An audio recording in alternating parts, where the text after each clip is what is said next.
I want you to tell the muffin story because I think it just a lot of, I think your success, I look at what you've done and it's just, you just start and you figure it out, right? And I love that scrappiness. So I tell the muffin story. Yeah, I mean, when we started Marquis Jet, I was looking for my first customer. And we didn't have a sophisticated way to get sales leads back then. There were no way to get leads. No social media. No, the only way to get it was to show up where wealthy people were. And I heard about a conference called TED in Monterey, California. So I flew out there. It took me 16 hours between the flight and then the 5-hour drive and the connection. I flew out there. When I got to the TED conference, they wouldn't let me in because I didn't know that it was like Fort Knox. If you didn't have a credential, you couldn't get anywhere near any of the registered people. So I went to the local coffee shop right next to the convention center, and I noticed that every hour and a half or 2 hours, there'd be a wave of people with credentials that would come in buying lattes and muffins on their break from the convention. So the next morning, I got up at 5 a.m., I went to the coffee shop, and I bought all the muffins that they had. Literally, I controlled all the muffin inventory in Monterey, California. And sure enough, at the first break, a wave of people come in, and the first guy orders a latte and a muffin, and they said, I can give you a latte, but we're all out of muffins. We'll get another shipment at 11. He's like, all out of muffins. And on his way out, I stopped him. I said, sir, excuse me. I overheard, I actually have an extra muffin. If you want one, I'm not going to have it. He says, no. I said, no, look at this thing. He says, what do you do? I said, well, I own a jet company called Marquis Jet. He said, no way. I'm actually in the market for a timeshare. Do you mind if we sit down and learn a little bit more? And I was like, absolutely don't mind at all, Mr. Qualified. Like, you could sit right down. And he was my first sale. Yeah. Ever. And we talked about, look, there are two approaches. When we wrote our business plan for Marquis Jet, nowhere in the business plan did it say fly 16 hours, go to a coffee shop place, and hope to land a customer. Right. When you have a business, it's whatever you can do to accelerate it, whatever you can do to get there faster, whatever you can do. And that's always been my attitude. It's like, I'm going to figure it out. And you have to wholeheartedly believe that. Right. And I really believe once you do it once in your life, whatever it is, once you just prove to yourself, like, wow, I didn't know I could do that. In anything, it could be patience as a parent. It could be going to get a muffin. It could be starting a business. It can be hitting a sales number. It's just, your brain just becomes really open to the fact that you can do more. Right. And you deserve to do more, and you have it in you. And then it just starts to seep into every area of your life. And I really believe that. A few beliefs about selling that have served me well. One is that people want to believe you. They want to buy. You just have to help their logical brains justify the decision. Like, most people are like, hey, I can make you a lot more money. They want to believe you. You just have to help them justify it. Hey, I can help you get into your high school jeans. I can make you look the way you did 20 years ago. You just got to help them justify. They want to believe you. You just got to help them. Selling happens before you ask, closing happens after. All right, so everything that happens until you say, here's the money, here's the amount that I need for this thing, all of that is sales. For me, I define closing as the moment you present the offer. Everything after that is closing. And to be clear, that is what I'm going to be talking about today. It's just the red zone. 3, it's easier to handle obstacles than objections. Obstacles are what you handle before, objections what you handle after. That being said, expect and plan for no. It's not failure, it's expected, so stop being surprised. It's one of the biggest things I see with new salespeople who are just getting into sales, is they freak out when someone says, no thank you, I need to think about it, I'm not sure, I gotta talk to my spouse, I'm not sure if it's a fit for me, I don't make fast decisions, I don't have the card I wanna use on me, right? They say these things and everyone's like, oh, what do I say? It's like, this is what you train for. Because if they were just gonna buy, then you wouldn't be needed. If they already knew that they needed this thing, then they wouldn't be struggling with it to begin with. Like, the sale is the first part of the coaching relationship, in my opinion. And this one's also a really good one to train salespeople with, is that if you didn't get a gasp from the price tag, they didn't go high enough. And so I like this a lot because then it prepares us and we shoot for what we used to be afraid of. Like, if you didn't get a gasp, if they're like, it's a lot, and you're like, I know. You're like, it's a lot. Hey, let's keep PG. Okay, so selling properly is the first step to becoming a coach. Your first impression, the expectations you set to dictate the relationship. All right? How you handle this first conversation, like Have many of you seen research on first impressions, right? It's a lot harder to change a first impression. Well, the first impression of your business is the sale. And so a lot of things happen here. Like oftentimes you can change LTVs, churn, simply by changing the expectations you set in the sale. One conversation dictates how months of service are taken in. Selling is helping prospects make decisions to help themselves. I said that earlier. Keep the prospect, not the sale, as the priority because it's not about you. And I don't know if I have this on here, but the person who cares the most about the prospect ultimately wins. Think about that for a second. So if you care more about them than they care about them, you will win because you'll have the leverage. Because you really want to help them, and then you will be kind, not nice. You'll ask the hard questions. If someone objects, seek to understand, not to argue or be right. This is something that took me more time to understand. Is like, if someone objects to buying, if you keep a curious hat on, you can keep in that frame for as long as you want. You just keep staying curious, like, that's so weird. I wouldn't have thought that way. Why do you think that, right? As soon as you get into like your fists up of like, well, let me prove you wrong. It's kind of like Dale Carnegie's like, no one wins an argument. Like, you don't win the sale by being right. Getting them to want to buy is the ultimate objective, right? Because if they feel like they made the decision, then you'll also get buy-in later. And so you can't be combative. It's much more of a dance, which I think is one of these other ones. So maintain childlike curiosity at all times. Closing is a dance, not a fight. It is seduction, not rape. All right? That's the one that wakes everyone up in the morning. All right? The idea is like it's a dance. It's fluid. You're moving, right? It's not coercion. It's not forced. And this is a big one. This is what I was hitting on earlier, is that selling is a transference of belief over a bridge of trust. All right? So you have to have belief in order to transfer it. Sometimes your new salespeople have belief, they gain trust, and they transfer it.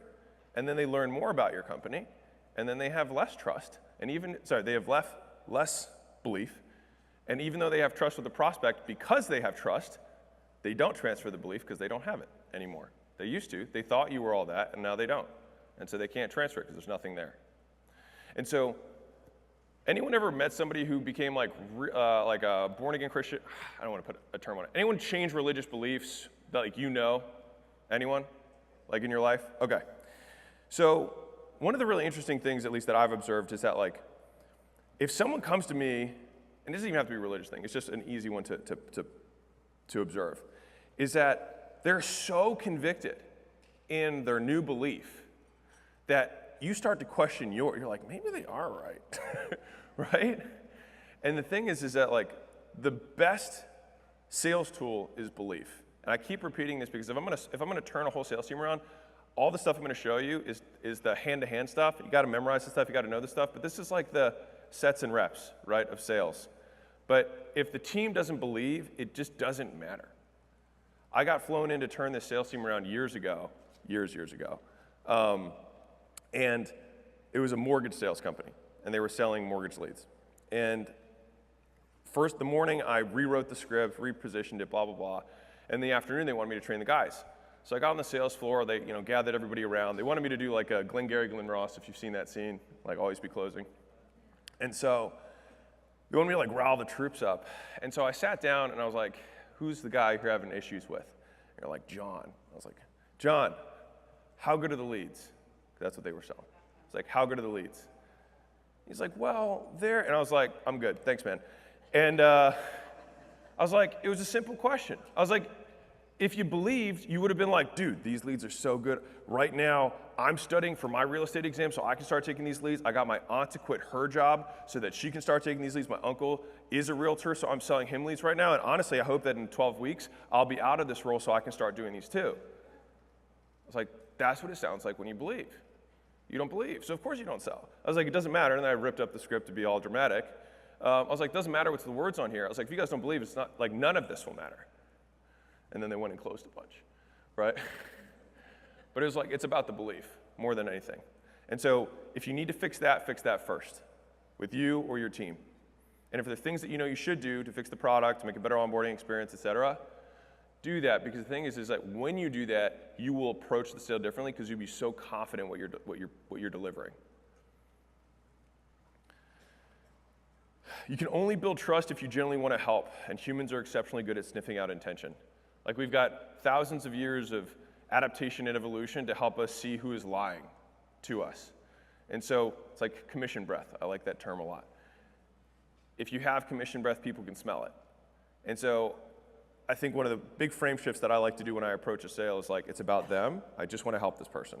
And if, like, I just have to reset myself every time I get into the room, right before I sit down with somebody, is keeping that intention at top of mind, which is human first. It's like, I want to prioritize this human, not the sale. But if you do that, they'll have a positive experience with you either way, and you'll also close more deals. This is a big one. So I've talked about belief, I've talked about bridge of trust. They are continuums, not binaries. So you have to treat them that way. It's not, do you have belief in your product, do you not have belief in your product? Do you have trust with the prospect, or do they trust you, or do they not trust you? It's how much do they trust you? How deep is your belief, right? Because if they trust the shit out of you, and your belief is miles deep in terms of how much you believe, how hard do you think it will be to sell? Not, right? And so a lot of us is like, did you build rapport? It's not did you build rapport, it's how much rapport did you build? Does that make sense? Okay. If you can start changing your language this way, then it also gives you an ability to continue to get better. It's not like, oh yeah, I built rapport. I have trust. They believe me, right? Like, it doesn't work that way. It's how much. It's to what extent. Oops, wrong way. There we go. Closers ask hard questions because they genuinely care, right? These are the hard conversations. It's funny because a lot of you guys are really good at having hard conversations with prospects, but really bad at having hard conversations with your team. If you can have a hard conversation with your team, it'll be easy with prospects. The person who cares the most about the prospect wins the deal. This is just a side note. Record all your sales always. One of my biggest regrets in life is that I have 4,000 undocumented sales. Like, boy, wouldn't that be nice for today if I could use all those? So please, for the love of God, document all these things. Best champions, watch game footage. The goal of closing is to get someone to decide not to buy. And the thing is that you actually have to believe this. If you're training your sales team and you're like, this is what I want you to do. I want you to help these people decide. I don't want you to help get them to buy. I want you to help them to decide. And if their decision is to buy, that's awesome. But that means that you reward them when they get someone to decide either way. This is different than many of you probably do this. And this took me time. So I'm giving you the stuff that I've learned. All right? Because if you do that, then you reward the activities rather than the outcome. Because they can only control, like the sales team, yourself included, can only control what you do. You can't control what they do. But what you can do is actually try and get them to confront the decision that they've been putting off for a long time. And finally, power is the ability to direct or influence people. If you want to be powerful, you must learn this skill. Because fundamentally, if you can move mountains, you can move rooms, you can get people to do stuff, you have power. You have the ability to direct or influence other people. And so sales is power. And if that makes you feel queasy, then I think you should check yourself and think, like, why do I not want to be powerful? Right? You can build hospitals, you can build bombs, right? Power. And so I think for me, sales has been always near and dear to my heart because it's the thing, if you're like, you want to make an impact. It's like, well, what is an impact? It means like influencing lots of people. How do you influence lots of people? You have to persuade them. So that's what we're doing. If you were to go back to when you were in either high school or college, what is the best piece of advice you would give to your younger self? Same thing I did. Just be a salesperson. Sell and learn all you can about business. And then from there, once you know how to sell, you can always start a business. You're an entrepreneur at heart. I would just go back and do the exact same thing I did. Realize that selling isn't about convincing, it's about helping. So when you understand what people need and what they want, and then put yourself in a position to help them, then you can make good things happen and you close deals, and that's how you create companies. It's just like if you tell your spouse they really, really need to do something for you, and then you push, well, what do they typically do back? They push back. It's just human behavior 101. So why would we expect anything different when we're selling? All right, now I'm going to give you a few examples of the least persuasive way to sell. I told everybody I was going to throw you some curveballs, maybe some knuckle sliders, some change-ups today. Presenting, what? Jeremy, I have to have my 60 to 90 minute slide decks. And we talk about, here's our corporate office. Doesn't it look so pretty with the nice windows? We have the best service. We've got the best pricing. We've got the best coverage. Oh, wait, will you meet our founders? They are #1. And by the way, we're AAA rated with the Better Business Bureau. And we've got all these customer service words. And we got the best this and we got the best that. Which, by the way, Doesn't every single salesperson say they have the best product or service? How many salespeople have ever sold you something and said, yeah, Mary, we have the 5th best product in the market? Nobody. Does anybody ever watch Bachelor or Bachelorette? What do they say every year? The #1 most dramatic season ever. And they've said that for 22 years. Does anybody ever believe that anymore? No. So when we say things like that, or especially if we talk down our competition, do you know what goes on in the brain of your prospect? They actually trust you less. And you think they trust you more. Why do they trust you less? Because they're used to every single salesperson who's ever tried to sell them anything from a vacuum cleaner to some laundry detergent, to a TV, to a car, to an insurance policy, saying that they have the best. So you automatically move yourself over into the salesperson, commoditize, trying to stuff the solution down my throat. That is not a place where you want to be. According to the data, it's not very persuasive. Write this down. If your presentation is more than 10% of your entire sales process. So we have to learn how to get our presentation to feedback the problems they have and where they want to go and how we can solve that. We'll do that later. Now, here's the problem with that as well.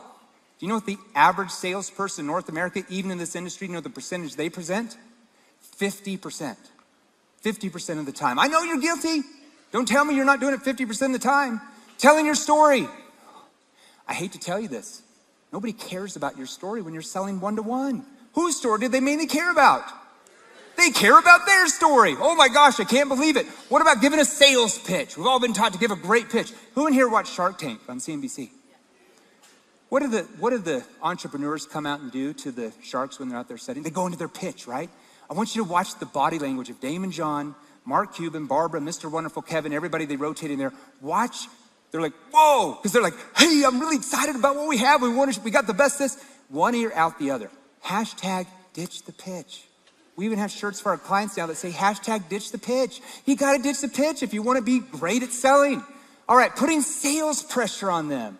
There is a massive difference between learning how to get your prospects to feel internal tension, to get them in their emotional state where they feel like they need to change, rather than you externally trying to put sales pressure on them to force them to change. Massive difference in the income you'll make once you learn the difference.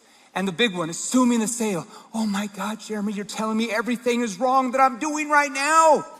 Especially in the first 5 minutes. According to the data, very low on the persuasive poll, especially in the first 5 to 6 minutes when we have no trust and no credibility.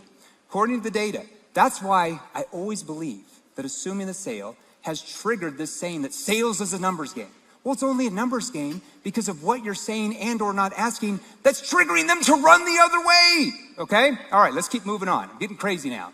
So now, like, the team atmosphere is so that you can learn quickly, right? And I like hiring people from outside the business, which is in part why I said yes to Meet. So I'm always curious to know from people who sell other things and who have the balls to like talk to me and reach out to me.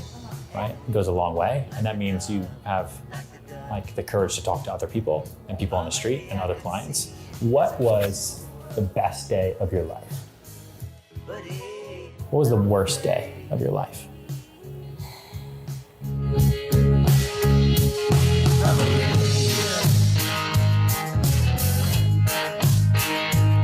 Yeah, yonder comes day with a full moon and a high.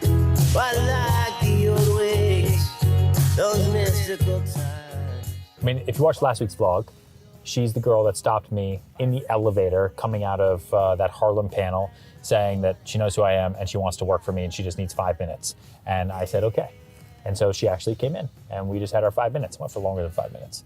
And if you haven't seen last week's vlog, shame on you. And then it was important for me to gauge the 2 E's for somebody like that, right? I got to look at her ability to have enthusiasm and her ability to have empathy.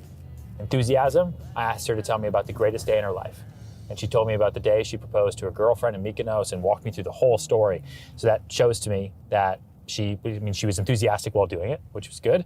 And I'm a stranger, right, technically. And she was able to tell me a story. She was able to connect with me. She was able to paint the picture. You have to do that when you're in sales. Then I asked her what the worst day of her life was. And she got hit by a car 7 years ago. And she walked me through that story as well. And she was able to empathize with me and show me that she has the ability to empathize with anybody because she can talk about something like that in a second. And as a good salesperson or a good business person or a good person, you need to be able to do that. Too many people are just like closed off. A commercial transaction, a sale, is very similar to a date. You're sitting across the table from somebody, hoping to close the deal. I mean, right? And so, let's pretend somebody goes out on a date. It was a setup, it was just like with work, you're introduced to somebody. And that kid sits across the table with his date, and he says, I'm really rich. I've made a lot of money. I'm really successful. Know a lot of famous people. I've got a beautiful house. You should come by and check it out sometime. And I'm on TV a lot, which is great because I'm really good looking. I mean, does that kid get a second date? I mean, it's such a bad date. It's so obvious how badly that went. Well, why do we think that it's any better in business? And look how a business transaction goes. We sit down and we say, we're a very successful company. In fact, we're the biggest in the industry. Very successful. I am also one of the top salespeople, one of the top brokers. You know that. Our corporate headquarters are beautiful. You should come over and have a meeting there sometime. You may have seen our commercials on TV. We have an amazing ad agency, and we have beautiful TV commercials, which is great. Like, if we thought one sucked, why do we think this is good? Sure. Right? The irony is, if you just learn to start with why, if you actually have a purpose, cause, or belief underlying your work, it profoundly changes that whole sales call. Yeah. So that kid sits down again and says, I love what I do. I'm the luckiest person alive. I get to wake up every single morning to inspire people to do the things that inspire them. I mean, it's like, I love my work. Yeah. And the amazing thing is I've actually been very successful at it, and I've made a lot of money because of it. Yeah. And I got to meet all these famous people, and I built a beautiful house. You should come by and see it sometime. Yeah. And I get to go on TV all the time, which is really fun because, I'm good looking. Yeah. Like, you can say all the same stuff, and now it's the tangible proof of the philosophy of the belief. Yeah. But it's not the reason you buy. People buy into the cause. And so it's the same at work. Tell us what you love. Why do you love this business? Why did you get into this business? Why is it worth the blood, sweat, and tears and the uncertainty and the instability? Why do you keep doing it? Is it just to make money because the money's good? It's a byproduct. And if you don't enjoy it, then start asking yourself some hard questions. Yeah. Like, why are you doing it? Yeah. If it's really that difficult, and if you really don't love it. But to sit down across the table from somebody and say, let me tell you why I love this business. And then you can tell them all what makes you great. Yeah. But we don't do that. Yeah. We sell, and we forget that relationships, whether it's a date or a business relationship, are all built on the same things. Hello, Mr. Belfort. Thank you so much for being here. I have one question, and I'm a huge fan of your film, so this just comes quite naturally. Can you please sell me this pen?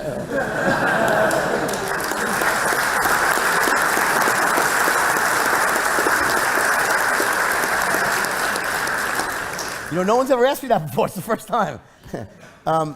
So let me tell you what that whole exercise really stands for, right? So the whole sell me this pen narrative is really, it's a test that you give to a salesman to see if they really understand what selling's all about.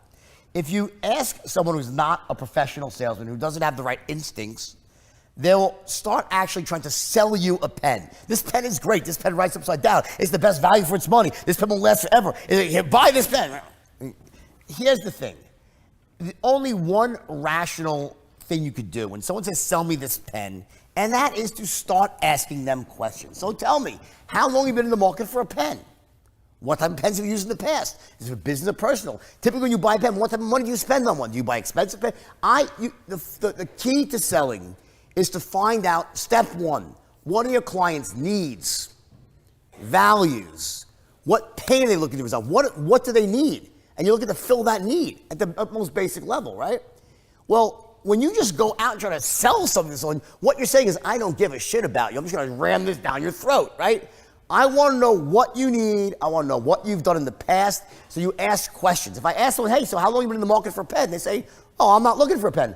Great, have a nice day. I don't sell people to things that people aren't looking for. I wouldn't try to sell you a pen if you're not looking to buy a pen. So that's And if someone said to me, I say, wow, this person really knows how to sell.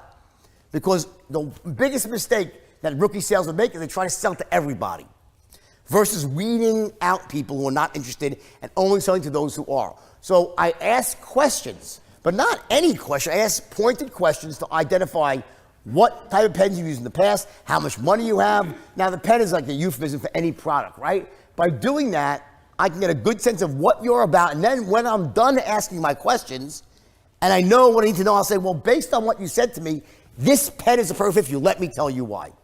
And now I'm actually matching my pen to what you need, and I tailor my presentation to fill that need, and it's much more elegant. Make sense? Yes. Okay, Thank great. you. Okay. So tactically, here's how this starts to sound and look. First, spend the first few minutes on your discovery call just on basic small talk, right? I'm not going to give you any tips or tactics on how to do small talk because you don't have to do anything complicated here. But really the point is, and this is an observation I've seen, some salespeople jump way too quickly into business. Okay, as soon as the Zoom fires up, they just start with their upfront contract, or as I call it, setting the rules of engagement, or just go straight into, setting the agenda. And the point I want to make is that can feel jarring to a buyer. Now, for a buyer who's all business, you don't want to sit there and spend a bunch of time on small talk if that's not what they're interested in.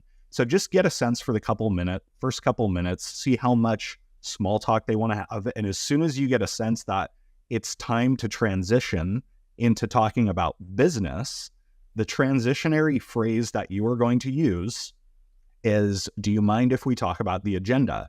Or can we talk about the agenda? Or is it cool if we talk about the agenda? Okay, this is a very frictionless way to transition from opening a Zoom call or a web conference meeting or even an in-person meeting from rapport and small talk into business and starting to align with your buyer on having a productive conversation. Okay, so that's how you transition into what I'm about to teach you. That's how you seamlessly and frictionlessly transition into setting the rules of engagement, those three things we covered: align on the objective, the agenda, and the decision to be made. Now, the key to making all of this successful is you need to make your buyer feel like they're in control of the conversation. Okay, you can't be overbearing. You can't steamroll them and say, here's what we're talking about, like it or not. That's not the vibe you want to give. You want to make a suggestion and give them the right to modify it so that they feel like they're contributing and in control and owning the agenda of the conversation. So the question then becomes, how do you do that? How do you control the conversation while making your buyer feel like they're also in control of the conversation? And the answer to that is you want to give your buyer a sense of autonomy over the objective, over the agenda, over what you are proposing for how you guys have this conversation. And so a great way to do that is use softening language.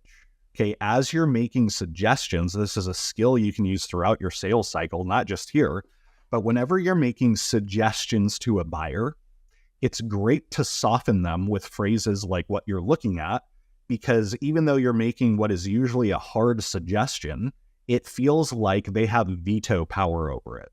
Okay, it's kind of counterintuitive because that gives you control of the conversation, but it makes them feel like they're in control. So the softening statement you can use to propose the objective, agenda, and decision is, here's what I'm thinking. Let me know if you have a different agenda in mind, right? That's very soft and it makes them feel like they're in control of the conversation. So what have you done so far? You have done a little bit of small talk. You've transitioned by saying, do you mind if we talk about the agenda? And then you use this softening statement. Here's what I'm thinking. Let me know if you have a different agenda in mind. And then you go into explaining how you're thinking about the call. Okay, so number one, the outcome or the objective I recommend we shoot for is blank. Okay, and then you go into the agenda that serves that. To get there, here's the agenda I have in mind. Number one, let's spend the first 10 to 15 minutes understanding the challenges you're facing. And then number two, I will inform you about how we can potentially solve those with a short presentation that I have prepared or something like that. I'm just using the example. And then finally, the decision. You're going to ask them, or more accurately, jointly, both of you, to make some sort of decision at the end of the call. And it's not usually a buying decision, but it's a concrete decision that would either move the deal forward or stop it in its tracks so that you're not wasting each other's time. And so that might sound something like, by the end of this meeting, I'd like us to both be in a position where we can decide, do we either schedule a next logical step because it makes sense to explore this, or do we decide this doesn't make sense for now, it doesn't align with your priorities, and we can just go our separate ways and maybe follow up in the future. How does that sound? Okay, so we've done 3 things. We've made it crystal clear what the objective is. The objective of this meeting is to decide if there's enough of a mutual fit to justify next steps. To get there, here's what I have in mind: agenda item 1, 2, 3. And what I'm hoping for is by the end of this meeting, we're both in a position where we can jointly decide, does it make sense to continue talking, and should we schedule a next step, or should we just go our separate ways as friends? Okay, so that third piece on the decision, that is how you nearly guarantee that you get a scheduled next step. Okay, instead of leaving things open-ended saying, hey, follow up with me next week or follow up with me in a few days, you are able to then get to the end of the call and say, well, so, at the beginning of this call, one of the things we agreed on is we'll make a decision of, does it make sense to schedule a next logical step, or does it make sense to not, to, make sure we're not wasting each other's time? The sense that I'm getting from you is it feels like this conversation went well, and we should talk about what a next step looks and sounds like. Does that feel fair to you? Okay, so that is the point of aligning on the decision to be made at the beginning of the call, so that at the end of the call, you can call back to that and make sure you are securing a solidified next step. You're not leaving deals open-ended, right? Any deal that doesn't have a scheduled next step on the calendar is a deal that is at risk of fizzling out or going dark or stalling or just getting ghosted on, okay? People have a lot of priorities. They get distracted. And so this is something that you can use to make sure your deals are progressing. Now, one more quick language tip. At the end of that talk track, right? I just walked you through a few pieces of flow. At the end of that talk track, end that with, does that feel fair? Right? So let me just summarize the flow for you to make sure you know what this sounds like. You've started by talking about some rapport or small talk. When you've gotten the sense that you should transition to an agenda, you say, do you mind if we talk about the agenda? You say, great, here's what I had in mind. Let me know if you want to make any modifications to this. You go through the objective, you go through the agenda, you go through the decision to be made, and you say, does that feel fair? Okay, this is a very powerful phrase that gets buyers to feel like they're in control, but also gets them most likely to agree with the agenda that you've proposed, because most likely the agenda that you've proposed is going to be favorable to progressing the deal, assuming you've put some thought into it. So end that talk track with, does that feel fair? You're going to get much more compliance if you do.